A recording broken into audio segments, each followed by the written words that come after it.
Hello and welcome back to Whiskey Wars. My name is Sean and tonight we're doing another quick whiskey shot. Tonight we're reviewing Heaven Hill 6-Year.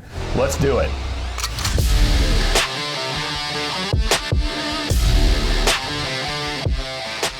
So here's our bourbon for this evening. Now, as some of you may know, this bottle went away for a while and now it's back. So, is it as good as it used to be, or are there better options in the budget line? Because this is a budget bottle. Well, let's first look over the bottle. And I noticed before filming this that there are more buzzwords on this bottle than maybe any other budget bottle I've ever seen. Such as bourbon at its finest. Really? Okay, budget bottle, and this is the finest bourbon. Genuine mellowed, custom made mash. That's true of all mash bills. Every drop is charcoal filtered. Okay, that's pretty much true of all bourbon these days, but cool. Mellow and smooth. You know, this has got to be like, I don't know, the dozenth budget bourbon that we've reviewed that says how smooth it is. I don't know why everyone is chasing smoothness. Why don't we talk about the complex flavors you're getting, or you know, interesting notes that you might find in this bourbon, or something like that, something other than how smooth it is. I don't know. I don't think that's a good gauge to kind of rate your whiskey by. Anyway, made by the same time-proven method since 1788.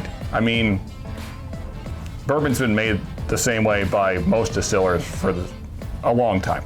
I don't know why we're putting this on the label. The most respected bourbon in Kentucky, where bourbon was born. I mean, yes, bourbon was born in Kentucky. It's the most respected? Anyway, never a compromise in quality, consistently good to the last drop. Well, that's good. So the whole bottle will be good, not just the first part. So that's good, I guess. Anyway, let's get some of this poured, since they have really propped it up on a pedestal here. This must be the greatest bourbon ever made. I mean, it says right on the side, it's the most respected.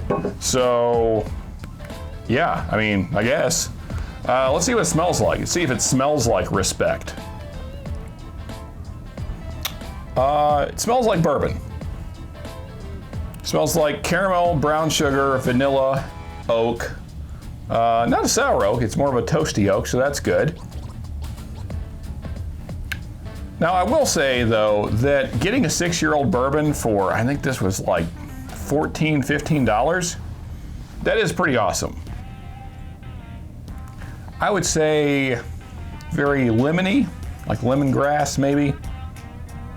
And there's almost maybe like a strawberry note in there as well. Very, very fruity. Although a nice nose. I will give Heaven Hill credit. For a budget bourbon, pretty nice nose. Let's give it our first sip. So the palate is okay. I was hoping it'd be more interesting based on the nose. So you are getting kind of like a light chocolatey note. There's definitely a caramel presence there. Not a lot of brown sugar, but hints of that. You're not getting a lot of spice, so if you don't like a real spicy bourbon, you might enjoy this. And there's quite a bit of vanilla, and there's kind of some creamy notes in there as well.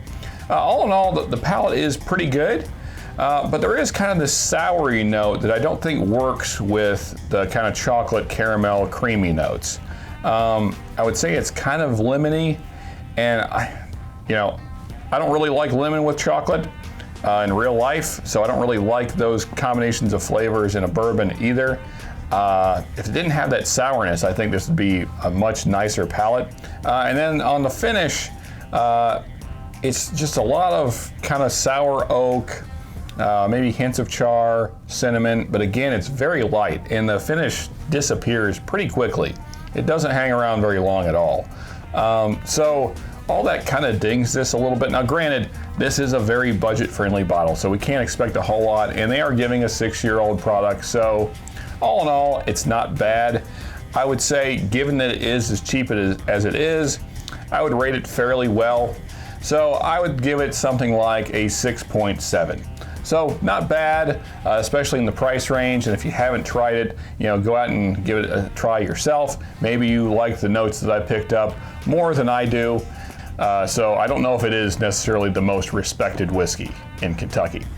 But folks, if you are enjoying these reviews, then be sure to hit that like button down below. And if you're really enjoying them, subscribe, because there's plenty more coming. And as always, folks, just remember, you can never have too much good whiskey.